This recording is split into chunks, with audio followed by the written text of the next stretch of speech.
আসসালামু আলাইকুম, কেমন আছেন সবাই? আশা করি সবাই ভালো আছেন। আমি শাফিন বিথি রাম্মু নতুন আরেকটা ব্লগ ভিডিও নিয়ে চলে আসলাম। আশা করি সবার ভালো লাগবে। বসেছিলাম, এই যে কারেন্ট চলে গেছে, কেমনটা লাগে। আজকে সারাদিন কারেন্টই ছিল না। এখানে যে কারেন্ট আসছে, তো এই যে আমার চালের অবস্থা কি কেমন হয়ে গেছে, 1 ঘন্টার উপরে হয়ে গেছে না, কেমন হয়ে গেছে চালগুলা। রান্না করা শেষ, এখন আমি এই যে আলু সিদ্ধ দিচ্ছি, তো আলু ভর্তা করব। তো আবার কখন কারেন্ট চলে যায় ঠিক নাই। এই দেখেন খিচুড়ি। এই খিচুড়ি আমার আম্মু রান্না করছে, গরু চর্বি দিয়ে রান্না করছে। কি যে মজা লাগে খাইতে, সেদিনকে খাইছিলাম, অনেক মজা হয়েছিল খিচুড়ি।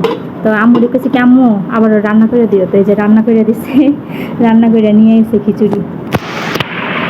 গাইস, খিচুড়িটা যে এত মজা হয়েছে। তো এই যে আমি এখন খিচুড়ি খাইতেছি।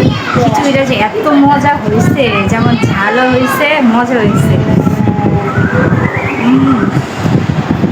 অনেক মজা হয়েছে। মায়ের হাতে রান্না অনেক মজা না? বাবাটা জ্বর হয়েছে, আমার সোনা পাখিটা জ্বর, শরীর ভালো না, কান্দতেছে। থাক, কান্দে না, থাক। গাইস দেখেন, আর্জেন্টিনার খেলা দেখছি। আর্জেন্টিনার 2টা গোল দিয়ে দিচ্ছে, এই যে খেলা চলতেছে। তো আজকে মনে হয় আমরা এই জিতবো না। তো খেলা দেখে থাকি, আপনারাও খেলা দেখতে থাকুন। এই যে প্রত্যেক দিনের মতন আজকেও চা বানাইতেছি। আজকে শাপিং বিথিতে আগেই ঘুমাই করছে, তো এখন বাজে 12:30।